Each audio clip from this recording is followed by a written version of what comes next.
Hello and welcome to our YouTube channel. I am Joseph. I'm Helen, and we are the Joe-Attahs. It's a good to have you come our way again. Please, if you have not, if you're stumbling on this channel for the first time and you haven't subscribed yet, please do that first before you listen to this video, and turn on the notification bell to be prompted with updates as they come. All right, so today we're going to talk about still on the money and marriage series. I believe that you've already followed one or two of our videos in this line. If you have, please let us know how it was for you. But then today we're going to be looking at a topic that is probably maybe a question in your heart. What is it again? So today we're going to be talking about whether or not couples should be 100% transparent with their finances. So we're talking financial transparency. Must it be 100%? Yeah, so that is okay. So let's begin with you. What do you think? So personally, I wouldn't want to give a yes or no answer, because again, that's where it ends. If I say yes, then I mean that's all there is. Yes. So personally, I would say that transparency is very key in marriage. It's biblical, by the way. The Bible says that the both of them were naked and they were not ashamed. And when you hear that, of course, what immediately comes to your mind is that physically they weren't wearing clothes. However, if you follow the Bible closely, you would see that so many things in the Bible were said in not in plain terms. Most of what the things that were said in science, were said in Proverbs, were said. So it's not everything that you translate literally. Of course, there are lots of things that we can give literal translations to, but not everything. We also know that there is a spiritual significance of the entire Adam and Eve story. And so the both were naked and they were not ashamed simply means intimacy. So an intimacy means knowing someone in and out, knowing everything there is to know about that person, knowing more about that person than anybody else, So if you're looking at intimacy in that sense, then you'll see that transparency is required in every aspect. So you're required to be 100% transparent with your spouse. And this also includes financially. However, of course, you know that practically there may be times when it's not even possible to be 100% transparent. It's not necessarily that you are hiding things, but it's just not practicable to say everything. Sometimes you may even forget. Sometimes you may not really think that is that big a deal, and you might just not say something. However, I feel like the most important thing is the motive. So for instance, if you're a business owner and you decide that in this business, out of my profits, doesn't matter what else is happening around me, I'm saving, let's say, 30% of it. And it doesn't matter what happens, I'm not going to bring it out. It is for my business. It now does not translate to, not being transparent. You understand? It means that money, you don't consider it as yours. Even though the business is yours, you consider that money as the business's money. And as much as you're accountable to your partner, you're also accountable to the business. And there are also some instances that maybe some transactions or some amount of money are not so significant that you don't divulge. However, for me, I would say that the most important thing is the motive. Why are you not disclosing? For sometimes you might also want to save for the rainy day, and you know that you have a partner that if you talk about that money must finish. It's true for men and women. There are women that they are all about spending. They don't want to hear that there's one money somewhere that we cannot touch.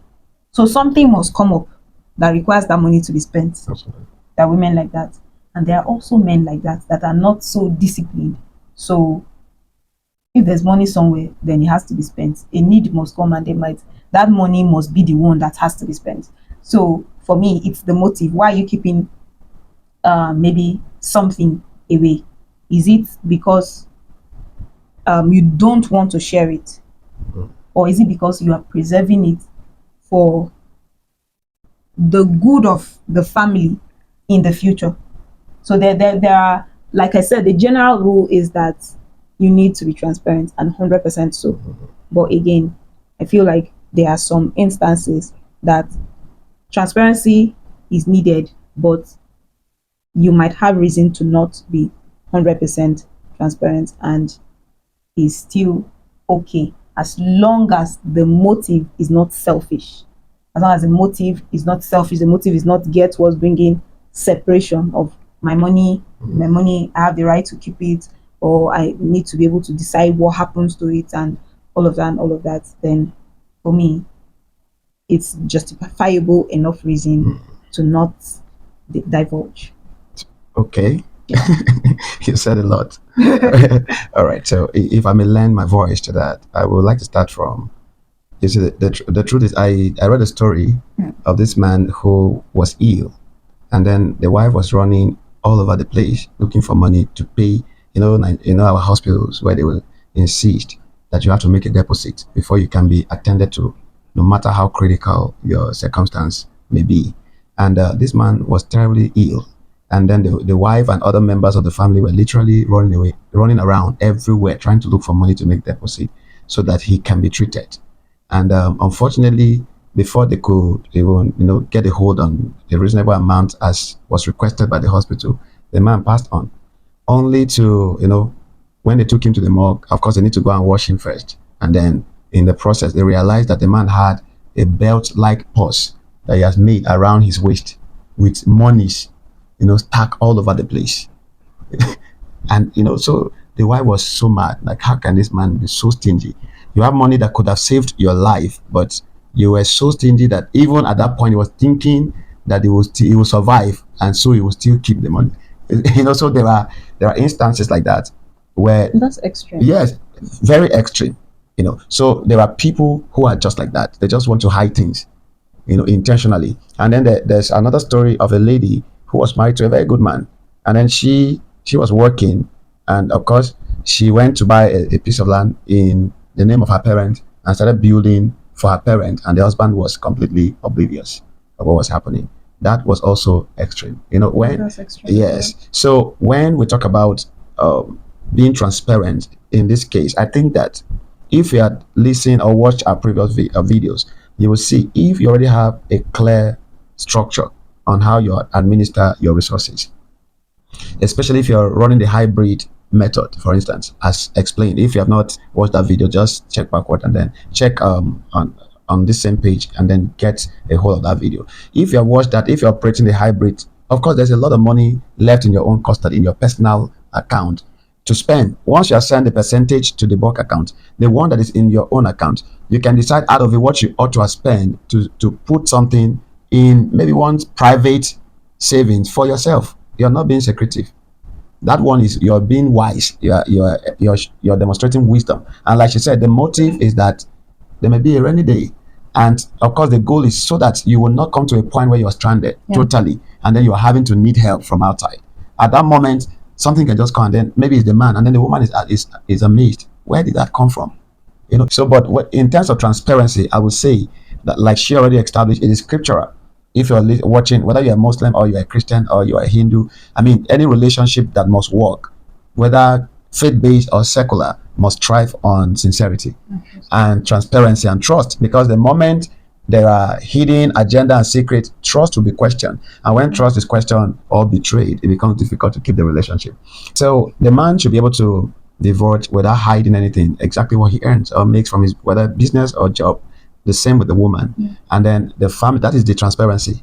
That at that level there should be transparency, and then the family should be able to sit together and create a system on how to administer their resources. And so once that is done, we all know the percentage that goes into the joint pool. That one, both of you will sit down and discuss how it should be spent. But the one that is with you, what is spendable by you without the consent of your spouse. If you decide to say something out of that is smart, you can even say it for yourself, and then something a need may come for the family, and then you bring it out. It's still a smart move. So that one, you don't need to go and sit in a meeting again and say, okay, out of what you gave to me, I want to say something out of it. No, that is not what we call transparency now. maybe that one is, I don't know what to call it. So, but if you do something like that, you are not hiding anything. You are not being secretive. You are only being wise, which is expected.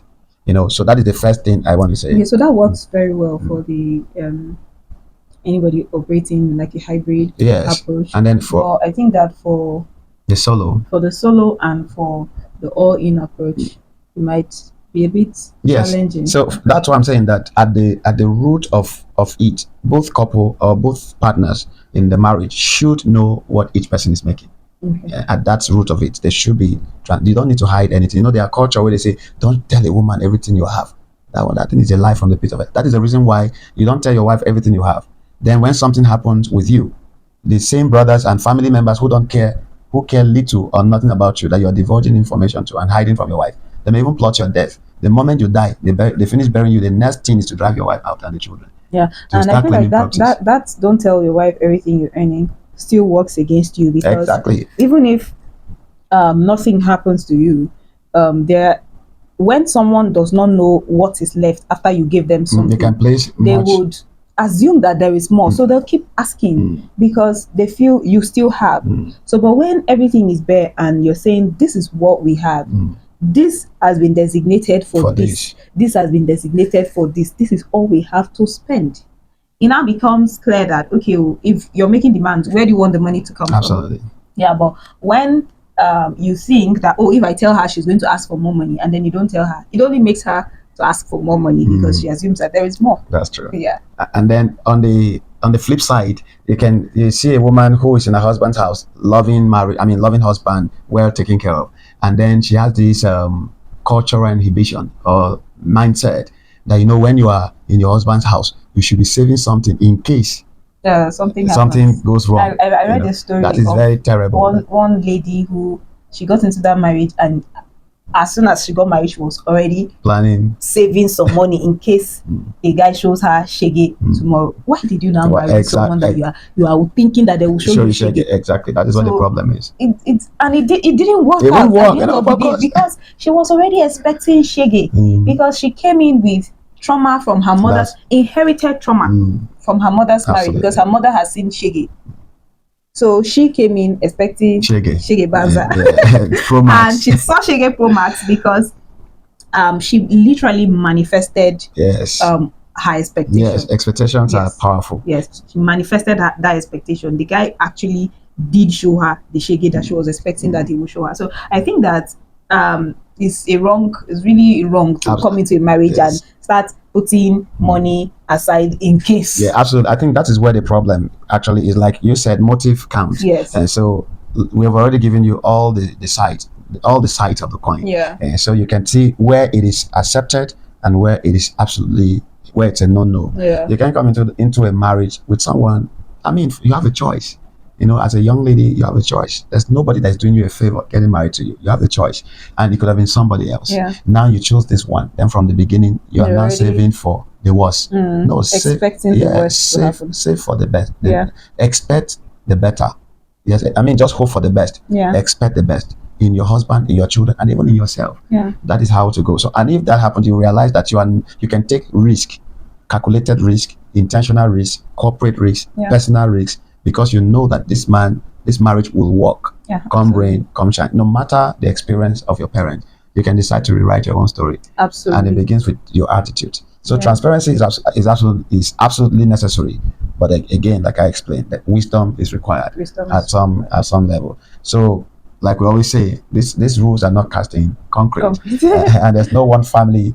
I mean, there's no one standard rule for every family. Yeah, so every family's dynamic differs. So you look at your dynamic and decide what works for you and what's the best way for the best interest of your family and your marriage. So like I said again, the emphasis is on the motive. Is it a selfish motive? Are you making that financial decision, the decision of how to manage the resources or how to save or what to divulge, whatever the decision is it based on a personal interest, a selfish interest, or is it for the common good of the family, the marriage generally? Is it for everybody's good?